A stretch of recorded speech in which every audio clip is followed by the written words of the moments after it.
Bismillahirrahmanirrahim. Selamat datang kawan-kawan. Nama saya Muhammad Fauzan Nugraha dari kelas 12 IPS 1 akan menjelaskan mengenai hadis nomor 9 yang diriwayatkan oleh Al-Bukhari dalam bab Umulil Iman. Biarkan saya membaca terlebih dahulu.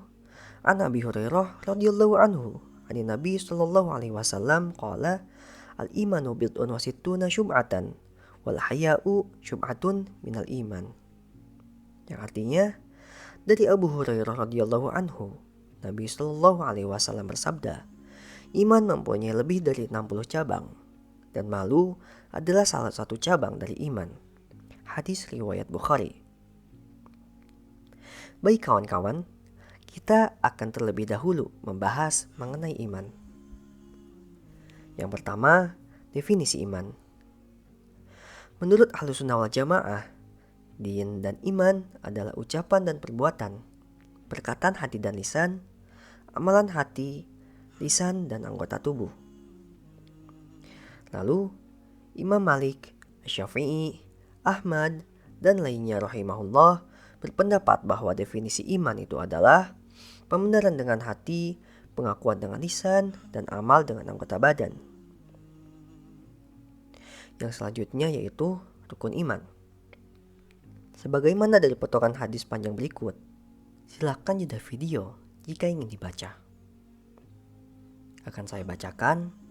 Fa'akhbirni anil iman. Qala antu minabillah wa malaikatihi wa kutubihi wa rusulihi wal yaumil akhir wa tu'mina bil qadari khairihi wa syarrih. Yang artinya, beritahukan kepadaku tentang iman.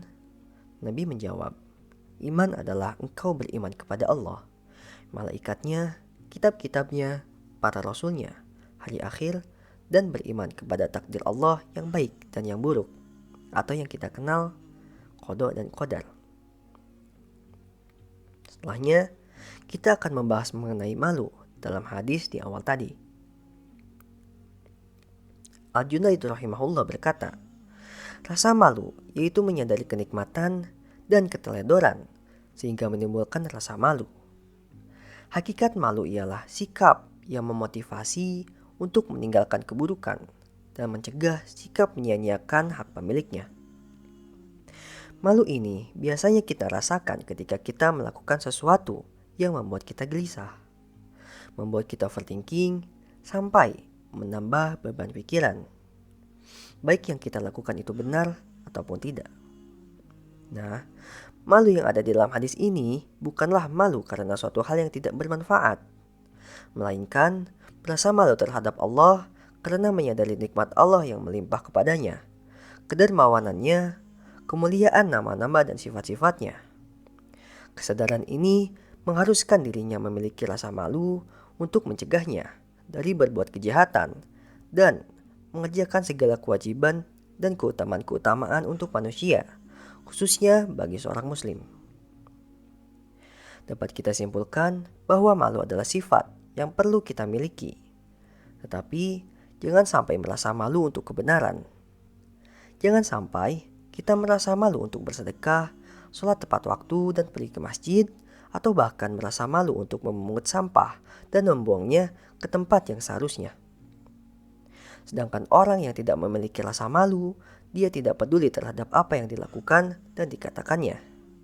Sebagaimana hadis berikut, An Abi Mas'ud Uqbah bin Amr al-Ansari al-Badri radhiyallahu anhu qala Rasulullah sallallahu alaihi wasallam, inna mimma adrakan nasu min kalamin nubuwatil ula idza lam tastahyi fasna ma syi'ta. Rawahul Bukhari. Dari Abu Mas'ud Uqbah bin Amr al-Ansari al-Badri radhiyallahu an, dia berkata, Rasulullah sallallahu alaihi wasallam bersabda, sesungguhnya termasuk perkara yang didapati oleh manusia dari perkataan nubuah atau kenabian. Yang pertama adalah, jika engkau tidak malu, maka berbuatlah sesukamu. Hadis riwayat Al-Bukhari.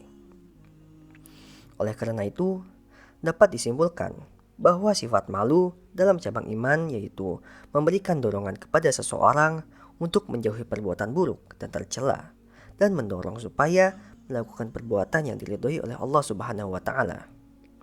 Alhamdulillah, materi mengenai hadis riwayat Bukhari nomor 9 di bab umuril iman telah tersampaikan.